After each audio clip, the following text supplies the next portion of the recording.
Hi, today I want to talk about your mind and how to use it better. If you want to know how to make better use of your mind, then stick around.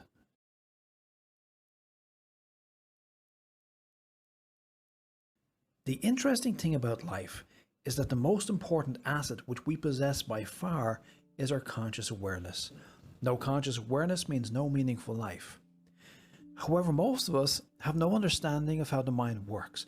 So how then can we make our mind work better when we do not understand how it works in the first place? And science is not of much help here either, since even the most advanced scientific instruments only measure brain activity, but little more than that. A scientist can tell you where your speech center is, or your auditory center, but they cannot tell you what the meaning of life is, or how to tune your brain up to deliver peak performance. So instead, we have to rely upon depth psychology and its findings. Depth psychology is about the study of the human mind from a practical perspective.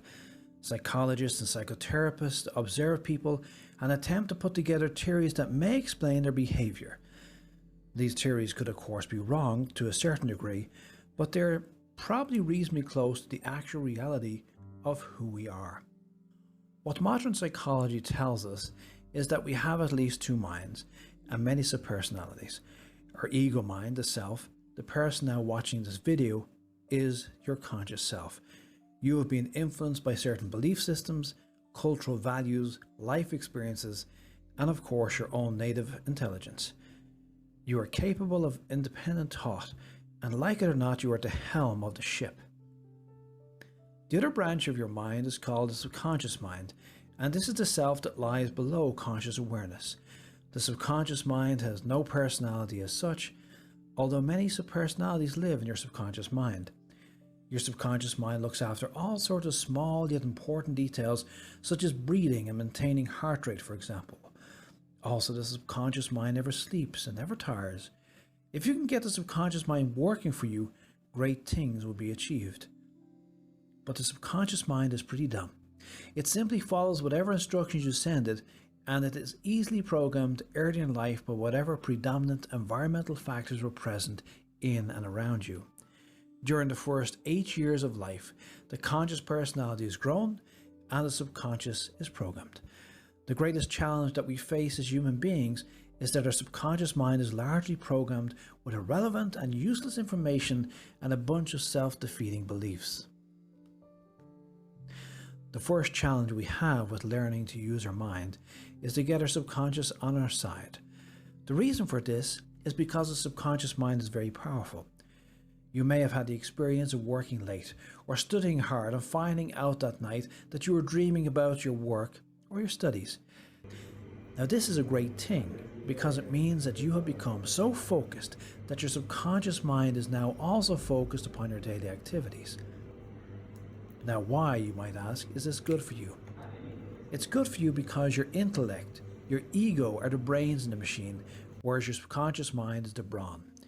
You are good at making sense of things and making strategic decisions, but you are not so good at working endlessly hard, and indeed you shouldn't be.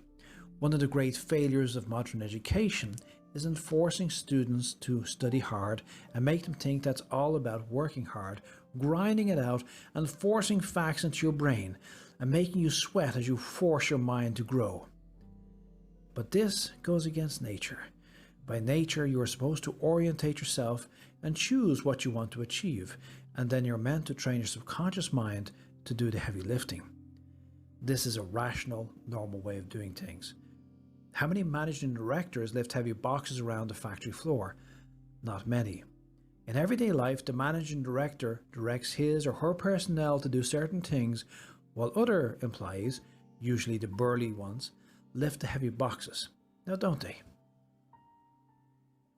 Well, it's the same thing with your mind. You are supposed to make up your mind, and then your subconscious mind is supposed to do the heavy lifting. Your mind is not designed to work tirelessly, but your subconscious mind is. And of course, your subconscious mind is not designed for high-level thinking, but you are.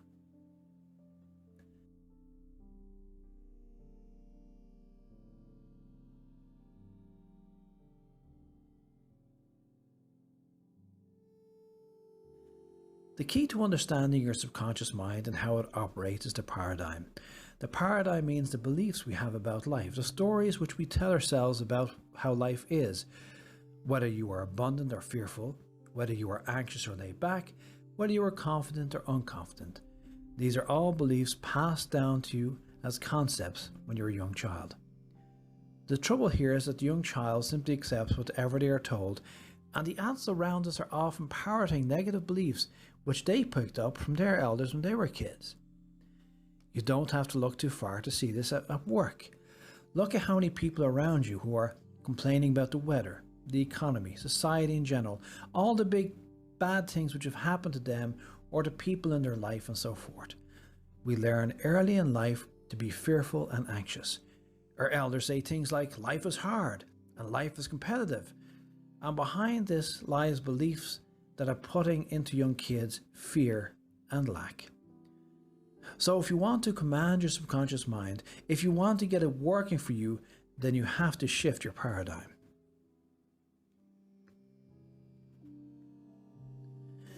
Okay, so let's go. What do I have to do to change my paradigm then? I hear you say. Well, it's not quite that simple, as there's one tiny little thing that you have to fix before you can change your paradigm, and this is your inner critic. So what is the inner critic? Well, the inner critic is a subpersonality. Remember I mentioned them earlier?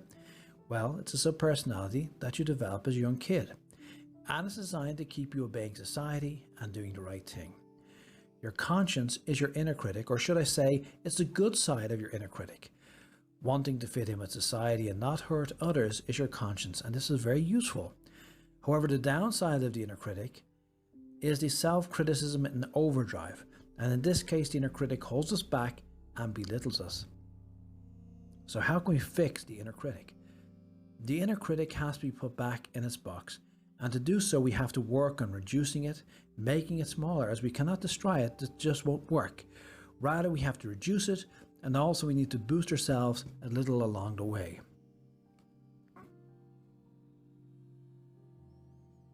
If you ever buy a car or a motorbike, you will receive a nice thick little book with pretty diagrams and pictures of working parts of your vehicle, and in the back of this thick little book, your owner's manual, will be a few pages entitled Servicing, where the book gives you advice on when to service your vehicle and what you have to do to service your vehicle.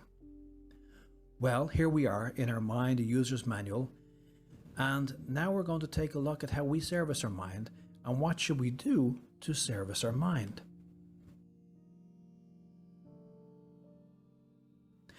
First of all, unlike a car or a bike, you have to service your mind every day. Every day you need to work on reducing negative thinking, boosting your self-worth with auto-suggestion and mind feed being good books and videos and good company. You need to develop a connection between your conscious and subconscious mind via developing the alpha state, which is achieved through relaxation, conscious visualization and auto-suggestion. And you need to learn about yourself. You learn about yourself by becoming a more self-reflective person. You start diary writing, you start attending self-help workshops, reading good self-help books, and watching nice self-help videos. You need to expand your paradigm by reading and watching more widely philosophical subjects, not scholastic philosophy books and videos, but rather content which makes you think in a bigger and broader way about life in general. For developing a bigger, more expansive worldview will make you more philosophical, and a philosophical outlook will give you a balanced way to look at life. A part of this bigger outlook is gratitude, where you learn to appreciate what you've got going for your life, which will help you appreciate more and criticize less, and which will help you manage to keep moving forward even when challenges appear in life. So servicing the human mind is a pretty big effort. No 6,000 mile services here.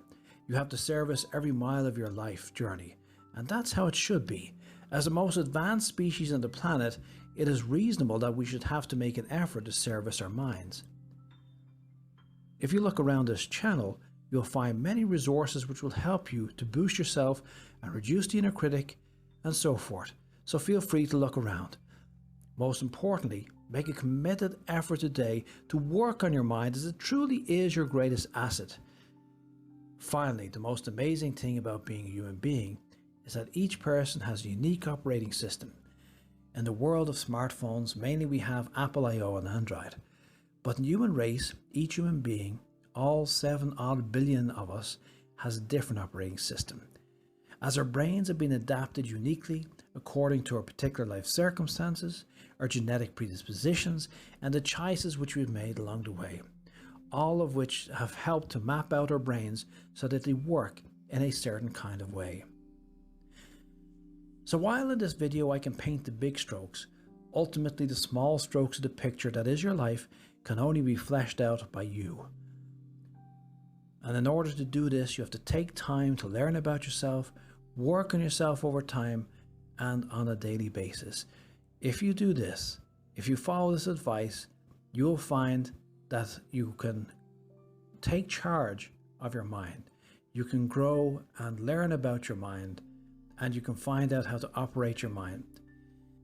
You will find that as you service your mind, unlike a car or a bike, which can at best only be brought to factory fit level, if you use this owner's manual of your mind, you'll find that you can achieve something which you could never achieve on a car or a bike. For a car or a bike, when serviced well, will simply work to its optimum level that it was designed to work from the factory. But as a human being, there's no end to what we can achieve. As we service the mind becomes better and sharper and more effective. And for as long as you live, every day you can become a bigger and better version of yourself. And that's a hell of a thing.